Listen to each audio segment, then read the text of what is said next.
గురుర్ బ్రహ్మ గురుర్ విష్ణు గురుదేవో మహేశ్వర గురు సాక్షాత్ పరబ్రహ్మ తస్మే శ్రీ గురవే నమః. భక్తాదులందరికీ నమస్కారం తెలుపుతూ ఈరోజు వచ్చే వీడియో ఏంటంటే యూట్యూబ్లో మన ఫాలోవర్స్ అనంతపూర్ నుండి శంకర్ గారని వాళ్ళు ప్రతి వీడియో మనది వీక్షించి చాలా ఫాలోవర్స్గా ఉండి ఒక గురుభావంగానే మనకు వాళ్ళు నమ్మి ఉన్నారు. వాళ్ళు ఒకటి పంపించారు మనకు వాట్సాప్లో. అంటే శ్రీకృష్ణుడు రథము యుద్ధంలో నడుపుతారు కదా, రథం అంటే ఏంది, గుర్రాలు అంటే ఏంది, శరీరం అంటే ఏంది, ఇది ఒకటి మనకు వాట్సాప్లో పంపారు. అది కొంచెం క్లుప్తంగా చెప్తే మాకు అర్థమవుతుంది స్వామీజీ అని చెప్తే, సరే మంచిది ఈరోజు సాయంత్రం చేస్తానని చెప్పాను. అది నేను ప్రయత్నం చేస్తున్నాను. రథం అంటే ఏంది, గుర్రాలు అంటే ఏంది, మనసు అంటే ఏంది, శరీరం అంటే ఏంది, ఇలా మనకు కొంచెం వివరణ చేసుకొని అలా కొన్ని 9 సెంటెన్స్ ఉన్నాయి. ఆ 9 సెంటెన్స్లు మనం విచారణ చేస్తే ఎంతో కొంత మనకు కొంచెం నాలెడ్జ్ వస్తుంది. దానివల్ల మనకు ఉపయోగం ఉంటుందనే ఉద్దేశంతో ఈ వీడియో చేయడం జరుగుతుంది. ఇప్పుడు మనము కథలోకి వెళుతున్నాము. శరీరము రథము అంటే శరీరము రథము ఈ రెండు కలుపుకొని వెళ్తూ ఉంటుంది స్టోరీ ఇదంతా కూడా. అంటే ఇక్కడ శరీరం అంటే మనం కొంచెం శరీరం అంటే ఏంది మనం కొంచెం విచారణ చేద్దాం. మనకు పెద్దలు ఏం చెప్పినారంటే శరీరానికి, ఈ దేహానికి, శరీరం అంటే దేహం అన్న ఒకటే కదా, ఈ శరీరానికి 10 ఇంద్రియాలు ఉంటాయి అన్నట్టు. ఇంద్రియాలు 10 ఉంటాయి, మొత్తం లెక్క కట్టి పెట్టారు వాళ్ళు 10 ఇంద్రియాలు. ఆ 10 ఇంద్రియాల లోపల 5 జ్ఞానేంద్రియములు ఉంటాయి, 5 కర్మేంద్రియములు ఉంటాయి. అంటే జ్ఞానేంద్రియములు అంటే చెప్పేటి, కర్మేంద్రియాలు అంటే పనిచేసేటి, కూలి లాంటివి, యజమాని లాంటివి. ఈ విధంగా మనకు చెప్పడం జరిగింది. వేమన గారు పద్యరూపకంగా కర్మేంద్రియములు, జ్ఞానేంద్రియములు ఒక పద్యరూపకంగా ఉంది. అది చిన్నగా మనం చదువుకుందాం, లైట్గా దాని అర్థం భావం తెలుసుకుందాం. దేహానికి ఇంద్రియాలు ఏమేమి, ఎక్కడెక్కడ ఏవి ఉన్నాయని తెలుసుకోవటం ఉపయోగమే ఉంది కాబట్టి నేను కొంచెం చెప్పడం ప్రయత్నం చేస్తాను. ఫస్ట్ జ్ఞానేంద్రియములు 5 గురించి మనకు వేమన గారు పద్యరూపంగా చెప్తున్నారు. ఏ విధంగా చెప్తున్నారంటే, శ్రవణముల్గోరును సంగీత సాహిత్య భాషాదులైనట్టి పలుకులెల్లా, చర్మంబుగోరును సర్వితోడిత మృదువు కాఠిన్య శీతోష్ణ కమలనెప్పుడు, కన్నులు గోరును కరుబెప్ప వర్ణంబులైనట్టి రూపముల్ వరుసగాను, నాలుక గోరును నైముతోడు తరుసుల్ వగరు కారము చేదు నుప్పు పులుసు, ముక్కు గోరును గంధము ముదము తోడా, చెవులు చర్మంబు కన్నులు జివ్వ ముక్కు ఇన్ని గలిగినదిటువంటిదెల్ల రోసి, తన్ను గనుగొని సుఖయింపదగును వేమా. మనకు జ్ఞానేంద్రియములు 5 చెప్తూ ఉన్నారు. ఫస్ట్ శ్రవణము, చెవులు జ్ఞానేంద్రియమే. ఎవరు చెప్పినా అవి విని ఇది చెప్తున్నారని అవి చెప్తుంటే అవి మెసెంజర్ లాంటివి, జ్ఞానము కలిగి ఉన్నటువంటివి. అందుకే అవి జ్ఞానేంద్రియములు అన్నాడు.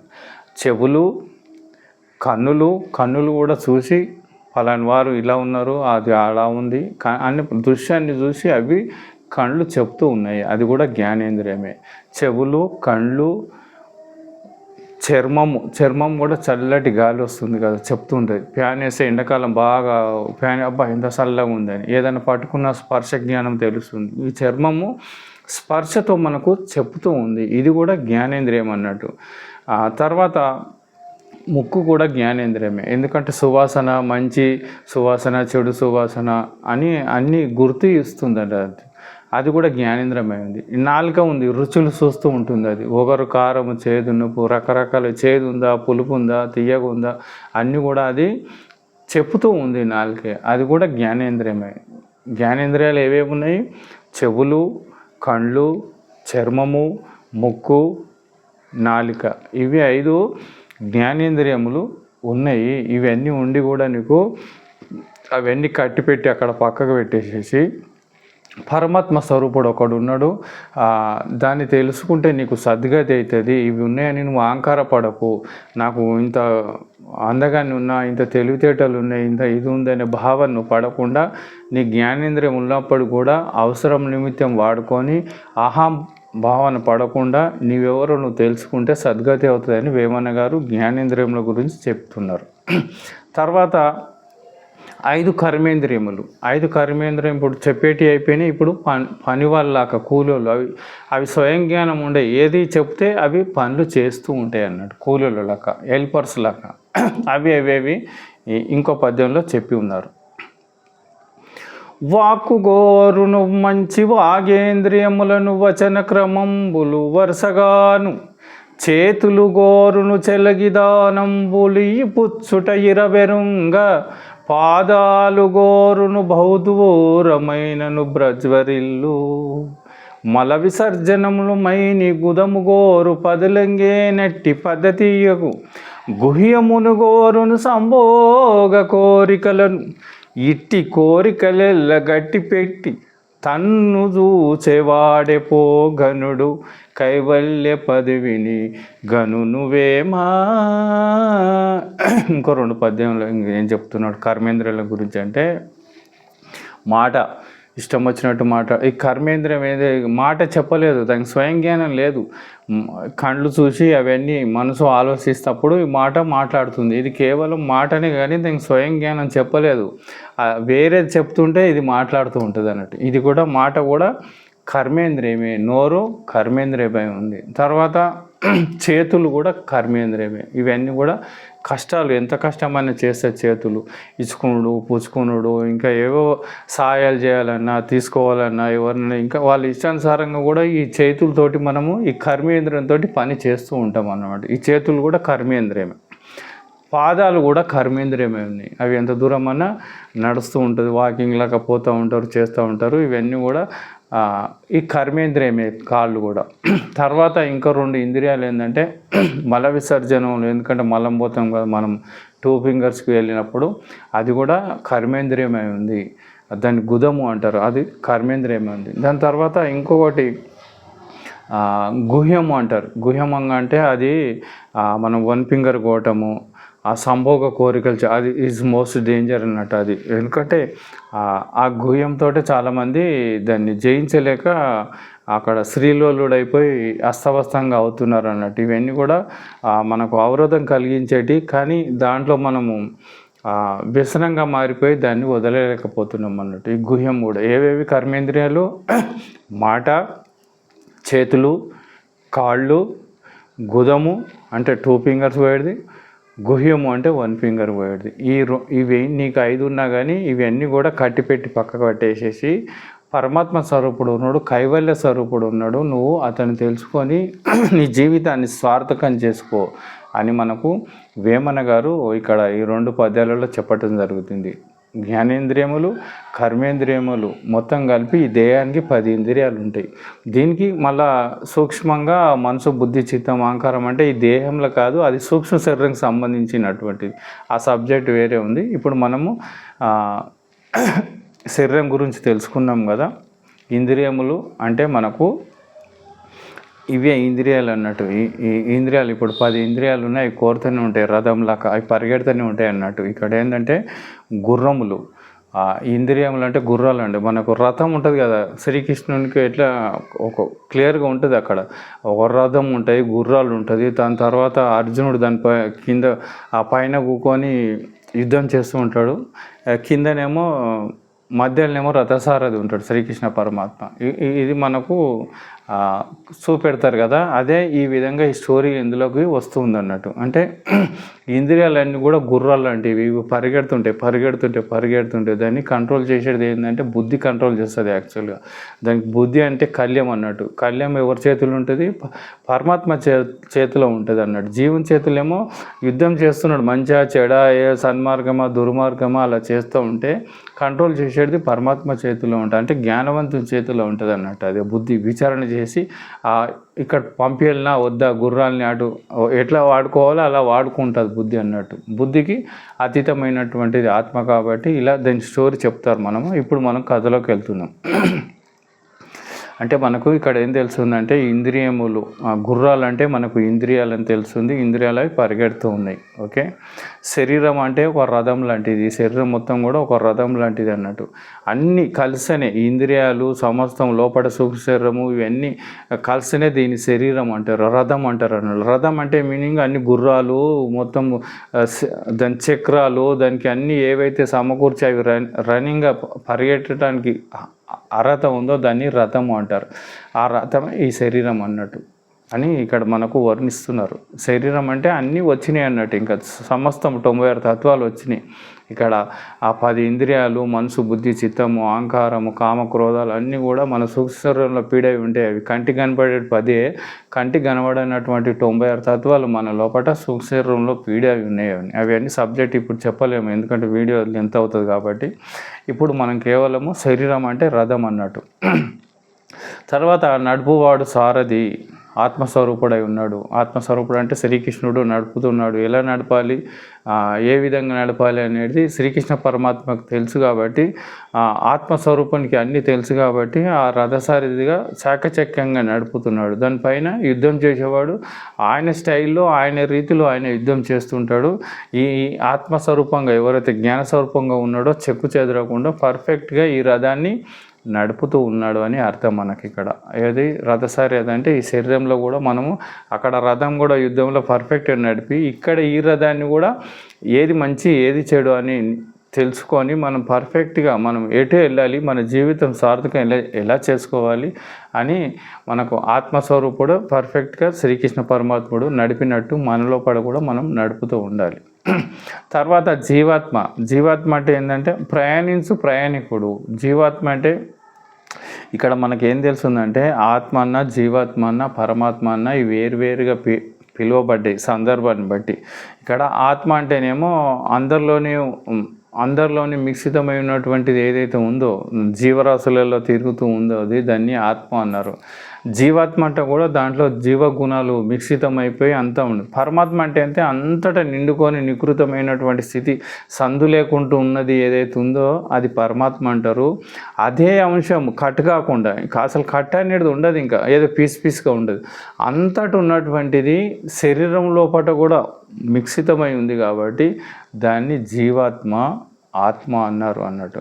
అంటే ఇవన్నీ ఎప్పుడు విడిపోతుంది, నువ్వు ఆత్మస్వరూపం అయిపోయి నిన్ను నువ్వు ఎవరో తెలుసుకున్నప్పుడు, నిండు నిగృతమైనప్పుడు అప్పుడు ఆత్మన్న, జీవాత్మన్న, పరమాత్మన్న ఒకటే.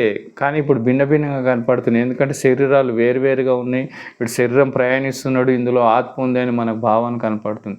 ఆత్మ అనేది ఒక శరీరంలో ఫిక్స్ అయి ఉండదు, ఎందుకంటే ఆత్మ ఒక చోట ఉందంటే ఇంకో చోట లేనట్టే, అది కట్ పీస్గా లేదన్నట్టు, అఖండగా ఉంది. ఇప్పుడు గోడలో కూడా ఉంటుంది, గోడ బయట ఉంటుంది, గోడ లోపట కూడా. ఎందుకంటే అలా ఎందుకు ఉంది? ఇప్పుడు ఒక వస్తువు అయితే గోడ లోపట ఉండదు, ఎందుకంటే దాన్ని లోపల పోవడానికి వీలు పడదు అన్నట్టు. ఇంకో వస్తువు టకరాంచిపోతుంది, దాన్ని అవకాశం ఉండదు అన్నట్టు. అదే సూక్ష్మం ఉందనుకో, సూక్ష్మంలోనే పెట్టడం జరుగుతుంది. ఉదాహరణకి ఏంటంటే ఇప్పుడు 10 కుండలలో మనకు ఆకాశాలు కనపడుతుంటాయి. ఆకాశం అంటే మీనింగ్ ఏంటంటే ఖాళీ స్థలాలని ఆకాశం అంటారు. ఖాళీ ప్లేస్ ఏదైతుందో అది ఆకాశం అంటారు. అనంతం ఆకాశం, దాని కౌంటింగ్ అనేది ఎవరు చేయటానికి వీలు పడదు అన్నాడు. ఆ కుండలలో అలా 10 కుండలు ఉంటే సపరేట్గా మనకేం కనబడుతుంది, బ్రహ్మ చేత 10 ఆకాశాలు ఉన్నట్టు కనపడుతుంది. 10 కుండలు ఖాళీ ప్లేస్ కనపడుతుంది కదా. ఆ బ్రహ్మ పోవాలంటే 10 కుండలు బలగొట్టినామనుకో అసలు ఆకాశం ఒకటే కనపడుతుంది. అంటే కుండలు ఉండటం వల్ల వేరువేరుగా కనపడుతుంది, కుండలు లేకుంటే ఒకటిగా కనపడుతుంది. అలాగనే ఆత్మ అందరిలోని వేరువేరుగా కనపడినట్టు మనకు భ్రమచేత కనపడుతుంది. కాబట్టి ఈ కుండలో ఏ విధంగా 10 ఆకాశాలు కనపడుతున్నాయి, అట్లనే 10 మందిలో కూడా 10 ఆత్మలు కనపడ్డట్టు కనపడుతుంది. అది భ్రమనే అన్నట్టు. ఆ 10 మంది లేకుంటే ఒకటే ఆత్మే ఉంది. అసలు వాస్తవానికి అసూక్ష్మం కాబట్టి లోపల బయట అంతా మిశ్రితమైంది అన్నట్టు. ఇది అర్థం కావాలంటే ఇంకా కొంచెం మనం ముందుకు వెళ్ళాలి. ఇక్కడ మనము జీవాత్మ అంటే ఏంటంటే ప్రయాణికుడు. జీవాత్మ జీవగుణాలతో ఉంటాడు. వాడు ప్రయాణికుడు, వాడు ప్రయాణించాలి. మరి ఇక్కడ ఎలా ప్రయాణిస్తున్నారు? వాళ్ళకు తోచిన విధంగానే ప్రయాణిస్తున్నారు. మంచి నడిచే వాళ్ళు మంచి నడుస్తున్నారు మార్గము, చెడు నడిచే వాళ్ళు చెడు మార్గం, వాళ్ళు ఇష్టానుసారంగా నడిచి వాళ్ళు ఏదైతే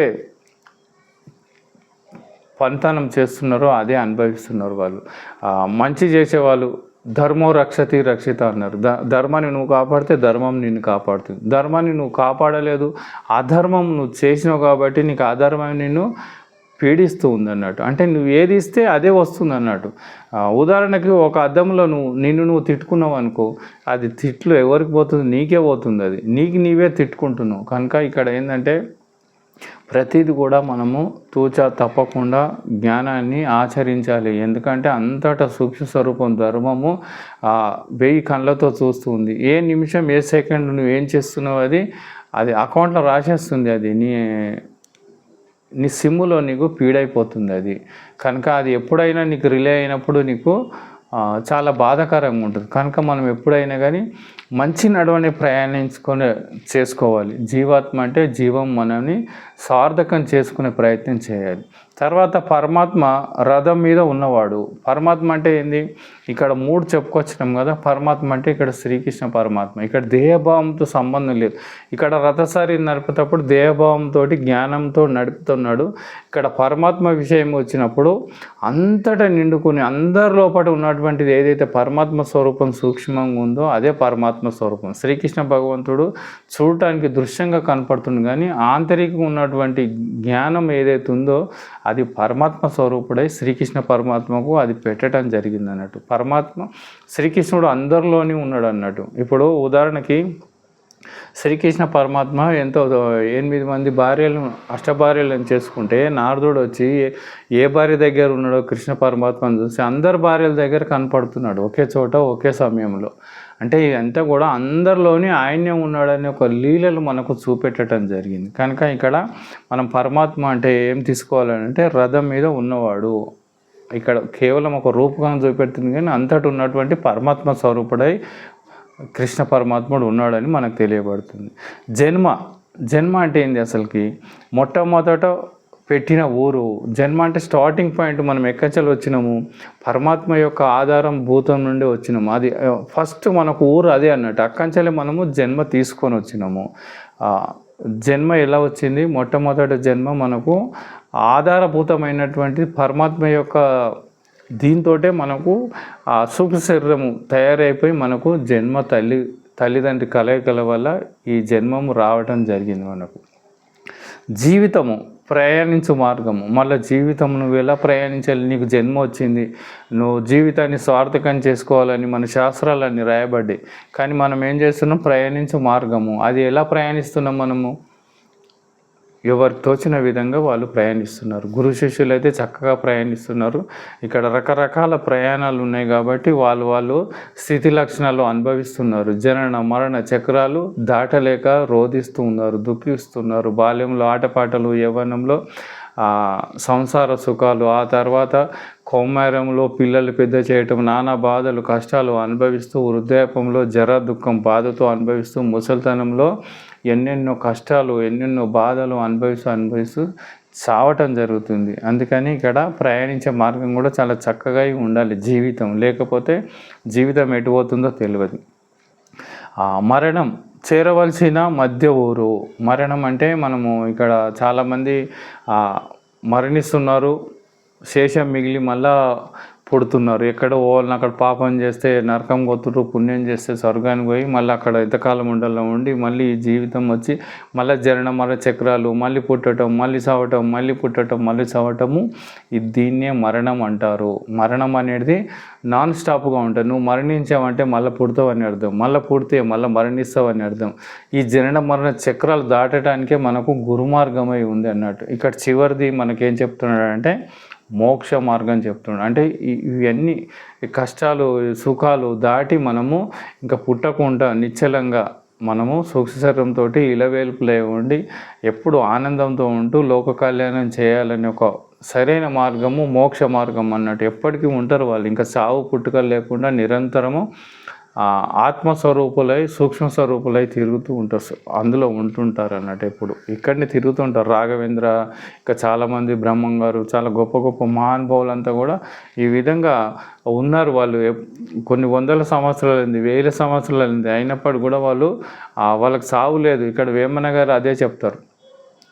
ఉండి యుండు జ్ఞాని ఉండుయుండి జ్ఞాని యుగముల్చనినన్ ప్రాణహాని లేదు ప్రళయమునన్ ప్రాణహాని కలిగిన పరమాత్మ గలయున విశ్వదాభిరామ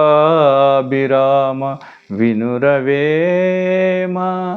ప్రాణహాని ప్రళయం ఇప్పుడు మోక్షం వచ్చిన తర్వాత ఎవరికైతే మోక్షాన్ని పొందిరో సూక్ష్మ శరీరం ఇంకా మళ్ళా జన్మం లేకుండా జనన మరణం దాటి ఉన్నారో వాళ్ళకి ప్రళయం వచ్చిన బీభత్సం సృష్టించిన వాళ్ళు సూక్ష్మ స్వరూపులు అయి ఉన్నారు కాబట్టి వాళ్ళను ఎవ్వరు ఏమి చేయలేదు, ప్రకృతి కూడా ఏమి చేయలేదు దానికి ఆ సూక్ష్మ శరీరం. ఎందుకంటే పెద్ద ప్రళయం వచ్చి చెట్లు గాలి కొట్టుకపోయినా సూక్ష్మ శరీరానికి ఏం కాదు. స్థూల శరీరంగా ఉన్నప్పుడే మనకు ప్రమాదకరంగా ఉంటుంది.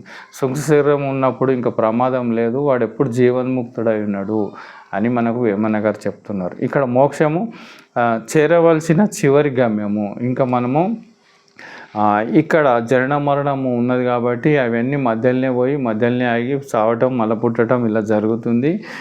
ఈ చేరవలసిన చివరి గమ్యం ఏంటంటే మన ప్రయాణం చాలా ఇది బహుదూర బాటసారి ఉంది. ఏది మోక్షం గురించి ఇది చాలామందికి వేయిలలో ఒక్కొక్కడు ప్రయత్నం చేస్తుంటాడు. ఆ ఒక్కడు మళ్ళీ అలా ఒక్కడొక్కడొక్కడు మళ్ళీ వేయిలలో అందరిని ఫిల్టర్ పడితే ఒకనొక్కడు మాత్రమే నన్ను యథార్థంగా తెలుసుకుంటున్నాడని భగవద్గీతలో శ్రీకృష్ణ పరమాత్మ క్లియర్గా మనకు చెప్పడం జరిగింది. కనుక ఇది చాలా ఇంపార్టెంట్ అయినటువంటిది. అందరికీ సాధ్యం అయినట్టే ఉంటుంది కానీ కాదు. ఎందుకంటే వాళ్ళు కోరికలతోటి వాళ్ళు పర్ఫెక్ట్గా పునాది కింద నుండి వేసుకోకపోవటము, తొందరపాటు పడటము, ఓర్పు లేకపోవటం, శ్రద్ధ లేకపోవటము, అది మోక్షానికి చేరలేకపోతున్నారు. వీళ్ళు మధ్యలోనే మరణిస్తున్నారు అన్నట్టు. మధ్యలోనే మరణించి ఆ కోరికలతోటి శేషం మిగిలింది కాబట్టి ఆ శేష కారణం లోపల మళ్ళీ శ్రీకృష్ణ పరమాత్మ అదే అంటాడు భగవద్గీతలో, మరణకాలమునందు నా స్మరణంబే జయించు తనవును విడనాడి తరలువాడెవడో వాడు నా రూపము బడైచున్నాడు స్వల్పమనేవి ఉంది సందేహం లేదన్నాడు. అంటే మరణము ఎవరైతే అంటే జన్మరహితం ఎలా అవుతుందంటే మధ్యలో ఆత్మసాక్షాత్కారం అయినప్పటికీ కూడా చచ్చేటప్పుడు నిరంతరము అవి జ్ఞాననేత్రాలు ఓపెన్ అయి ఉంటాయి కాబట్టి కళ్ళు కనబడకపోయినా చెవులు వినబడకపోయినా కప్పవాతాలు కప్పినా కానీ ఆ జ్ఞాననేత్రం కప్పబడదు అన్నట్టు. అది ఎప్పటికీ ఓపెన్ అయి ఉంటుంది. అది ఎవరికి కనపడదు, తనకు మాత్రం కనపడుతుంది. అది మరణం ఆసన్నమైనప్పుడు అది ఎప్పుడు కనపడుతుంటుంది, తన స్వరూపాన్ని ఎప్పుడు 100%గా వీక్షిస్తుంది. కాబట్టి మరణం ఆసన్నమైనప్పుడు చొక్కను వదిలినట్టు శరీరాన్ని వదులుతూ దాన్ని చూస్తూ అందులోనే ఉండిపోతాడు.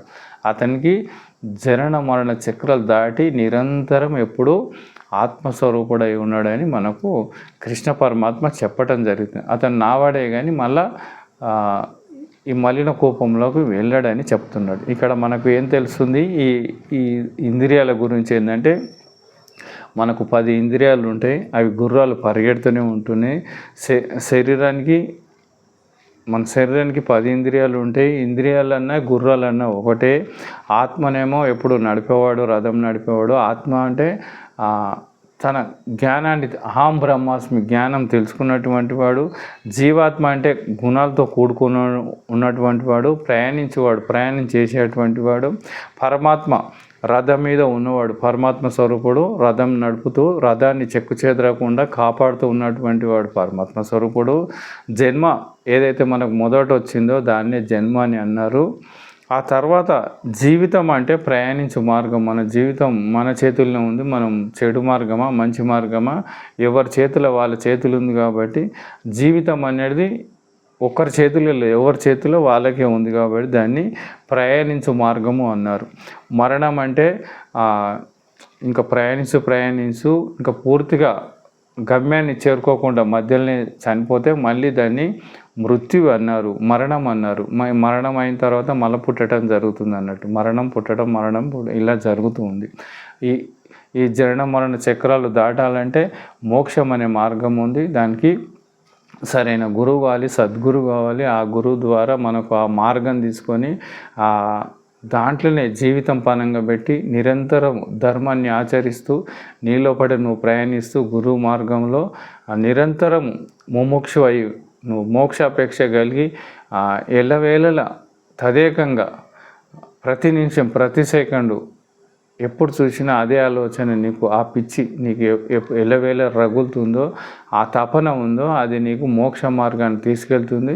మోక్ష మార్గం అంటే నీ స్వరూపాన్ని నువ్వు వీక్షించినప్పుడు అప్పుడు మోక్ష మార్గం అవుతుంది. దాన్నే జీవన్ముక్తి అన్నారు. బతుకున్నప్పుడే నువ్వు జీవన్ముక్తుడు అవుతున్నావు. కనుక అది చాలా గొప్ప మార్గం ఉంది. దీనికి అందరూ రాలేరు, కొంతమందే వస్తారు. కనుక 100కో 1,00,00,000 వస్తారని చెప్తున్నారు.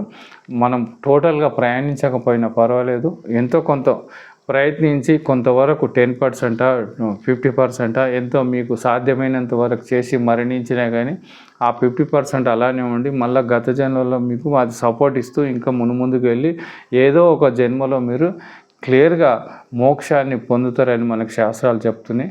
కనుక మనం ఎంతో కొంత ప్రయత్నం చేసి ఈ జన్మల్లో మోక్షం పొందాలంటే జీవితం అంతా కూడా ఏది జరిగినా ఒకే విధంగా ఉండి నిశ్చలంగా ఉండి మనం ప్రయాణిస్తూ నిరంతరం మనం రగులుతూ ప్రయాణిస్తుంటే ఈ జన్మలో కూడా కావచ్చు అని శాస్త్రాలు చెప్తున్నాయి. ఎంతో కొంత ప్రయాణిస్తారని ఆశిస్తూ నేను సెలవు తీసుకుంటున్నాను. జై గురుదత్త.